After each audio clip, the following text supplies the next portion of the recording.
Assalamu alaikum wa rahmatullahi wa barakatuhu. Bandiraɓe sehilaɓe, ko salminde e juurade e yafnade. Hande woni 13 lewru ɗiɗi ɓuru hitande no ujunnaje ɗiɗi e nogas e joyi ene hawri alhamis. Ko arde salmodirde e moɗon e juurodirde e moɗon wadde ɓe ɓoyata wona hitande ko wiyeno ngal uddi hatta ngal jokki ngal meeɗa uddude ha ñalawma goto. Alhamdulillahi ɗum gila 16 4 mois 2016 wona hande ko heewi rewi e maggal, ko heewi kadi naati e maggal, kadi ko heewi yalti e maggal. Yettere Allah e ɗum angal jokki e sifa maggal e mbaadi maggal. Heddino waɗama tan waylo waylo. Dental diina ngal waɗana ko wiyete journal waɗa bange hatta koye maggal jeeya. Waɗa ko wiyete jangde pular bange hatta koye maggal jeeya. Waɗa ko wiyete alkule qur'ana arab koye maggal jeeya. Sabu janginowo to o tan woni ga hen wonto woni ga. Alhamdulillahi rabbil alamin ɗum joni noon no wayanno ni ko nan wayata so korko yoni no mbaɗanɗen ni so Allah jaɓi ma waɗe noon yen kawru hen. Ko fate tafsiraji ɗi no wayanno ni kadi gurten jangɗele jangaytenoɗe ɗe paye tafsiraji qur'ana ɗi kadi haalirdu maaye. Tafsiraji korka no wayanno ni inchallahu taala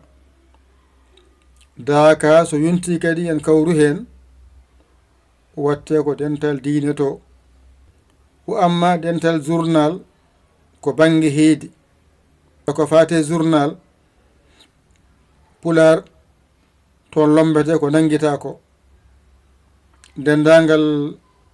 ko janginte e limto wonande ɓe jiyata bindiɓe no ballita mbatta yide bindi to pular waɗa ko bange. Ɓe ganduɗa wiɓe jiyata qur'ana arab ɓen mbaɗita ha jiye limto hij mbaɗa ko bange. An noon garowo o andi ko jiɗɗa, ani ko jiɗɗa wawde suɓade ko. Ene wiye noon saɗa ara ko 400 mbaɗata bindoɗa. Sa windima ha gayni kala hen dental ngal jiɗɗa nadde 100 mbatta hen kala lewru. Wadde hen saɗa suɓo mbiya ko ngalɗo e ngal e ngal e ngal jiɗmi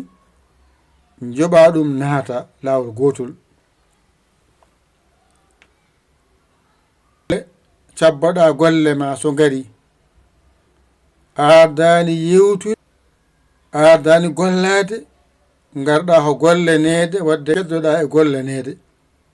So golle junti golle pewne gadde tawa ɗon ƴetta naftoroyɗa ni mbiyeɗa. Wona galle yewtirde, wona galle wadde hen vidéo ji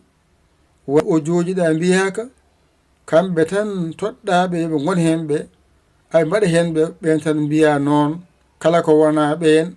ndeno nde ganda kala gonɗo magal andi. Heɓa noon yaltingal majjirama ngal ɓe ganda ɗo ngal heedi wadde alluwal ngal nanɗo hucciti hen aɗa daara ko 00 mbatta ha gayna 221 ɗum ko ha ganda ko Sénégal gonɗen. 77 nanɗon 906 nanɗon 14 nanɗon 81 nanɗon WhatsApp o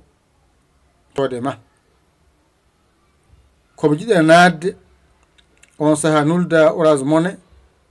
walla Wave ma nelda yetto walla wessere woni walla mona garam riya mbaɗa yaya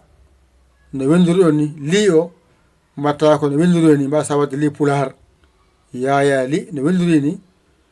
mbaɗira noon yettoro gayni noon on saha ngara e WhatsApp he kala indema yettode ma min kaari mi nuldi naggam jinmi ko waɗede e ngal ɗo e ngal e ngal min ganda ɗo jiɗɗa wonde ɗo lombeɗa ɗon sa woni hen noon ha tiide wonde hen yaltiri seesa jaa haajuma ha kadi jiiɗa attu kadi ngara kadi natta ni foti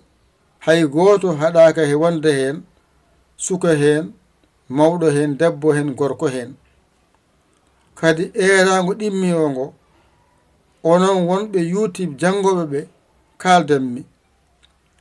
onon wonɓe Facebook jangoɓe kaldanmi onon wonɓe nokkuji goɗɗi oɗon janga ko watte ga ko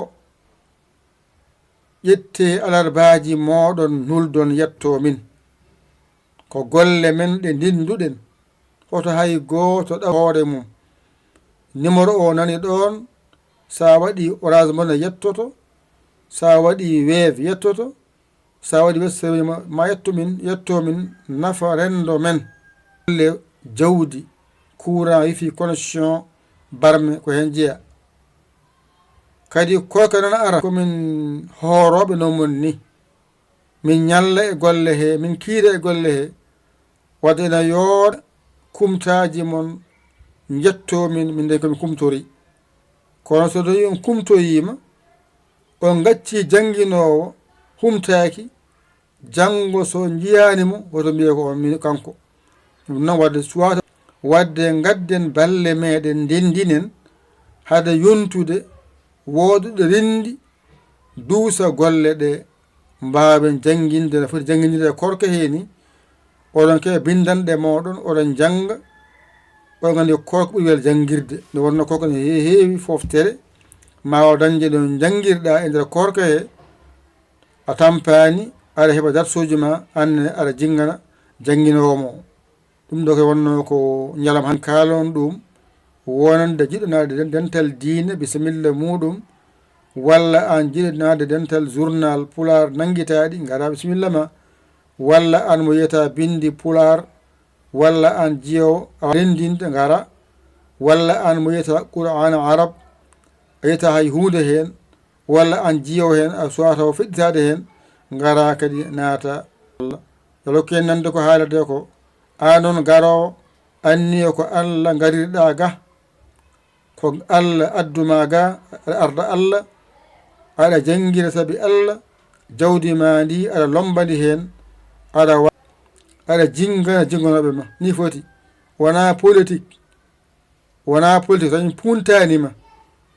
a funtaka saabu rokke haqqe ma ha timma anne ƴetta haqqe ma ha timma gaddana min goto kam wasa funtude hoore muɗum hokon funtude hoore mum sikkama taw jangguinomo tintani aɗa janga YouTube hande jeetere neɗɗo nde pawi o jii ɗum toon ɓe foof ne mbiye ñande fof gaare gadde ɗe deƴƴi ɗe ndeeƴi ɓenene Facebook ñande haala ñande fof ne haale aɓe deƴƴi aɓe ndeeƴi ɓene denta goɗɗe ene janga ene deƴƴi ɗe ndeeƴi nafoɗene hen ay paama hen seeɗa seeɗa ɗum noon wadde hoto puntideno koye meɗen garen ballen garen jinguen oɗon balle oɗon jingane wadde on kadi garen jingge garen ballen mbawi wiide on hoto hay goto ɗaw hoore mum e nde ɗo moƴƴere yahore saabu yimɓe heɓe naftoro hen wadde nafe hen yo Allah hokku en noon nande e famde ko haalete ko nanire Allah jaɓire Allah waɗire Allah heeɓe Allah ni foti oɗo ko musidɗo mon guiɗo mon saabu Allah Yaya Ly Kolda Sénégal Allahi rabbil alamina an jiɗo nadde o numéro o nan ɗon mbatta ko 00221 77 906 14 81 mbaɗa yaya no windiri ɗon ni li no windiri ɗon ni sa nuldo mbaɗa hen sa nato kadi gara kadi ndewa ɗon jiya WhatsApp o gara kaala indema yettode ma kaala ɗo jiɗɗa jeeje ɗo lombeteɗa yo Allah wallu Allah newnu Allah reen Allah on gondiɗo oɗon jarlo on jaafo minen ga min jarlima kadi min jaafi faɓe wassalam.